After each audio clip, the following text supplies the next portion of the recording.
Hello, Assalamu alaikum, everybody. Hope you're all safe, sound, and healthy. And today, a very interesting thing came about that reminded me of all the various similar interesting things that have been happening in the recent years. And it kind of took me back to my childhood goals, memories of goals. Like, I remember when we were really young in the 90s. There was a time because my sister and I and my father and my mother were all avid book readers and book collectors, and we have this huge collection of books on, you can imagine, every single topic that you can find, from again communism, Marxism, socialism, to law and jurisprudence, to political science, to Islamic literature, to religious, different other comparative religions, their literature, you know, and then chemistry and biology and physics and math, and then fiction, and in fiction again, mysteries and thrillers and suspense, and for kids, and then your heavy duty literature as in actual English literature, where you have Jane Austen, and where you have Margaret Atwood, and where you have all the others, and then you have Mills and Boone type of literature, and yeah, so it's a huge variety is basically what I'm saying. And there was a time when we didn't even, I mean, the books accumulated were so much, there were so many that we used to say that people's houses have books, but our books have a house. In other words, our house was filled with books everywhere. We had our own individual bookshelves in each of our rooms, but then we have a whole study. We have a study room that's dedicated to all the other books. And then a time came when I traveled back abroad. And then my sister also then became independent, got married, had her own kids, then she has her own house. And then she took some of her books that she loved the most with her. I kept my books here because I was living abroad, didn't have space, but over there too I accumulated more books. And the thing that carries the most weight when you're traveling is always books. So my father was generous enough to bring back that extra bulk with him when he came to visit, and when they had emotionally blackmailed me into coming back to this country basically. So the whole point is that then when we came back, then after that, many things happened in which many of our most precious books suddenly fell to termite damage. This is in my absence, because when I was here, I was always making sure that everything was fine and dandy and nothing, maintenance and this and that of these things, these little things, but which are actually very huge things, as you can see. Because in my absence, what happened is that many books ended up with termite damage. We managed to save a lot, just dusted them, fixed them because there wasn't real damage, and we kept them. But then there was a huge pile that we had no choice but to give for recycling. And it was quite painful, obviously, the whole process. So now, because my sister had taken many of her books, and then again, as I said, a huge pile fell to the termite trap. So now most of our books are condensed to the study room, and that's our mini library. All the books are there, except for again, there are still a lot, about at least 50 to 100 books are still in my room. And these include some of the books on law, international law. Although the bulk of the law books are in the study, but anyway, so sociology and some of basically the CSS books, the civil service exam books, they're in my room, and the dictionaries and an encyclopedia, the others are in the study, but one of them is in my room. And then my own books that I write, and I've written about over 40 books before I stopped writing. So those in their raw actual manuscript form, yes, manuscript form, not typed but actually written, because years ago we used to write our books, we didn't used to type them. This is the 90s, the work of the 90s and the early 2000s. So yes, in the 90s we did have a computer, but as you know, many of us do not exactly feel comfortable typing our work into the computer, because if you remember, there was a lot of losses of data at that point, despite the floppy disks and everything. So yeah. And then I have again suspense, thriller, fiction books in the shelf.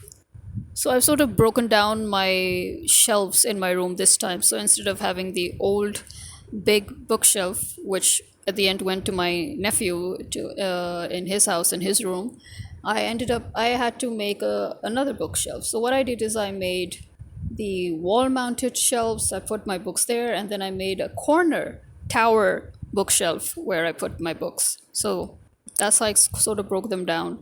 And so what I'm saying is that, as book lovers, I don't know even why I digressed to all this detail. But anyway, point is, as book lovers, there's one of the things that we always think about, because as there's a whole community of us who love books, and our family friends were like us. They loved books, and we always used to exchange books. We used to not exchange exactly. We used to lend and borrow and then give them back.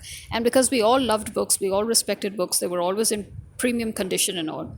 But in Pakistan, what we noticed is that people, first of all, they never return the books when they borrow them, because to be honest, right from the beginning where I'm concerned. Maybe, yeah, in my parents' time, there was a lot of book reading, but in our time, the 90s onwards, I have never seen book reading culture in Pakistan. The only book reading people we found were people like us who were from abroad and who, like us, loved reading, enjoyed reading. And then we used to, when we were in college and we met up, we sort of obviously started again, lending and borrowing books and talking about books and reading books, sitting together and all, and having that quality time.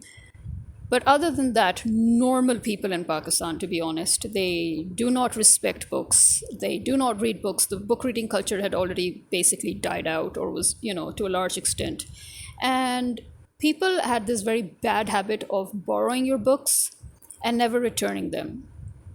So we lost a law book in that process, because and it was my dad's law book, and that guy, he just borrowed it. It was jurisprudence, one of the jurisprudence books, and he never returned it. And then we decided that, yeah, you know what, nobody's worth it over here. And then we heard about many people like us who complained about this fact that in Pakistan there is this huge disrespect for anything, and that includes books, in the sense that people like to take things but they don't like to give it back, or they damage it and give it back. So so many of us people who were very careful about our things, we decided it was not worth it. And that is where my main whole thing comes, is because, as I said, in the 90s, when we had all these books and all, and we saw that we had a whole library of books, we kind of played with the idea. We were still kids ourselves. We were not even teenagers when we started playing with the idea that if we could turn our house into some sort of a book lending sort of a thing, where book lovers could come, they could read books, or they could borrow them and return them, and we could have some sort of a free access, a sort of a free access library where book lovers could come and enjoy and all. But then when we saw the attitude of people, as in how they, and we were like, no, the older we grew, the more we realized that this is not something we're ever going to entertain anymore. And now you can see where I'm going from here, because now we have so many similar things going on all over the world, where people, and even in Pakistan and Islamabad, I think they have one or two such places wherein you have bus stops and you have these free libraries. But even there, you've noticed that many people have complained that people just toss the books there. There's somebody who is a book lover, he comes, he reorganizes everything, and then there's another person who again comes, just shoves the books around, takes everything they want, throw other things. And so this shows the lack of respect in general for books in Pakistan, right? And that is why, as I said, this is the idea that we completely threw away. We're like, no way, Jose, no way in hell are we going to allow somebody to come into our house and desecrate our books. No. Or steal them, yeah. Because people know how to steal books too, imagine. Because people here in Pakistan believe that they shouldn't pay for books. You kind of understand that you shouldn't pay for knowledge, but then you should respect that knowledge. For example, as I said, in Pakistan, there are free libraries. There are these creative free libraries that book lovers like us did grow up and finally decided that, no, it's worth it. It's worth doing it. But what is happening? People are tearing books. People are removing books. People are stealing books. People are, throwing books into that free library and not even bothering to organize them properly, and so there is this disrespect. In other countries, you would say it works. In other countries, why does it work? Because in other countries there is this law, there is this order, which in Pakistan you don't have. So in Pakistan, when your own government is illegal and it has no law and order situation, when your whole army lacks order, and your whole government organizations are corrupt, when it's top to toe situation of corruption, will you really expect the common man to have any sense of duty, any sense of responsibility, any sense of respect? No. We're a very small minority, those of us who have these kind of these feelings with regards to law and order, with regards to respect, with regards to consideration for others, with regards to books, with regards to anything really. So there is this. So I would say that the corruption has steeped so badly, so deeply into our society that there is no honest person left. There is no honest bone left. I'm sorry to say, but it is a fact. This is the way we see it. And then people call us negative, but these are facts. You have to call a spade because we're living in it. We're living in it. You can see that there are thousands of us protesting, and then there are millions of us sitting on their asses hoping, oh, a miracle will be performed. This miracle will be performed, and then we will be taken out of the shithole, and our country will once again be high up there. There are these kind of morons. A million of us are these morons. A few thousands of us have the sense to know that no such crap is ever going to happen, right? And so, the reason I'm reminiscing about those memories is because every time I hear about a creative library all over the world in different countries, every time I hear about free access to books and all, I go back to this childhood memory where we thought of this in the 90s. And then it comes to me that, see, this is something that all book lovers must have thought about, not just us, obviously. I guess it is something that was so obvious to all book lovers that, there should be these creative libraries. There should be these places where people can freely access books, and because all of us who have loved books, all of us who have been avid readers, we have all had the experience of sharing and lending and borrowing books. I'm sure we've all had that. It's not just us. I think every single book lover, when you meet people of your kind, you end up talking about books, then you end up giving each other the books, and then you end up returning those books, because that is key. That is key. That is a key to respecting books. You're a book lover when you will always return the book back to the owner in pristine condition on time, and then you give your book to them, and that they will return it back to you on time in pristine condition. That is an unsaid rule amongst book lovers and book readers, right? The book community. So yeah, all of us have done that, and that is why I think it's not surprising that our generation grew up to make more and more creative libraries for free access to books, to promote reading, to encourage reading, and also to give book lovers many creative spots in which they can access any book they love or want, or for free. And then you sit and lament on the fact that in Pakistan you cannot really have it. And as I said, in Pakistan they have tried in one or two places in Islamabad, maybe one or two places in Lahore or Karachi, I don't know. Lahore used to be actually the center of literature and reading and writers and all, but unfortunately, as I said, the reading culture had basically died out in the 90s. This and Anyway, forget that. So now recently, this somebody put forward in our residential area, somebody put forward this idea that the community center if it could be turned into a quiet, cozy book corner, a library plus book corner where people who love books can go and read and all. And everybody was like, yeah, that's a lovely idea. And I was thinking that, oh my God, this is the same idea that we'd been playing with for so long. And yes, we did think about it when we were kids, that why is it that our residential area doesn't have a book corner or a library. And in fact, that is also one of the reasons why we thought of turning our house into a book corner or a library, which thankfully we never did. I'm really thankful that we never went ahead with that. So yeah, I'm thinking that, okay, this is lovely. And again, you can see that there are some people who love books or who want to promote book reading and literature, and a quiet, lovely, nice place where you can do something more creative, more sober, more more cohesive, in other words, something that can add to your to a good part of your culture. So yes. And then there were other members talking about how we have many writers in our own area as well, who can, come and give maybe lectures and all. Actually, listen, that's the thing. It's all very fine and dandy to talk about lectures and workshops, but you know what, a book corner or a library is essentially just where you want to go and be quiet, get lost, with a cup of coffee and just read your book and just lounge around and have some me time, I'm a writer, and I don't like the idea of going and having writers giving lectures and workshops and all. Yeah, I mean, from time to time, maybe if, for example, if they want to meet a writer and they want to have a talk with the writer, that's something else. Yeah, if readers want that, But other than that, yeah, I mean, I think the lesser of that, the better. Because as I said, for us book readers and even for writers who were originally book readers, we just want a quiet, calm, unintimidating place. Yeah, that's the thing. It has to be a very cozy place. You see, although, as I said, I'm an avid book reader and I am a writer, but to be honest, I don't like libraries. I don't like your big ass conventional libraries. I do not feel comfortable there. I do not feel cozy there. I feel intimidated. I don't know if anybody, I mean, people always love libraries, talk about libraries. My own father, too. I mean, maybe in his time, in those days, people, but no, not even in his time, in those days. Actually, even now, there's so many people who kind of love the whole atmosphere of the libraries and all, but I don't. I don't. I find them very intimidating, and I find that I cannot just sit down and chill and be comfortable and quietly read my book. I don't know. I just don't. I'd rather sit in my own room and read.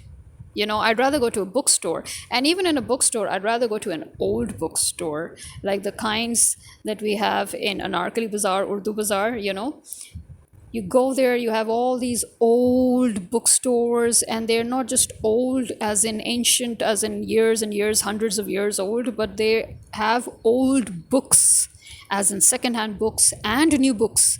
And to go there and rummage around and get the books you want, and that was an amazing experience, a very amazing experience. It's unfortunate that it's so far. Before, it's weird, isn't it? Before, no matter how far it was still easier to go. And then my university, Punjab University, I was in Old Campus, Oriental College. So that was smack next door to Anarkali. And, just go through the corridor and you're in Anarkali and you can go to the bookshop, So that also continued the quest for it.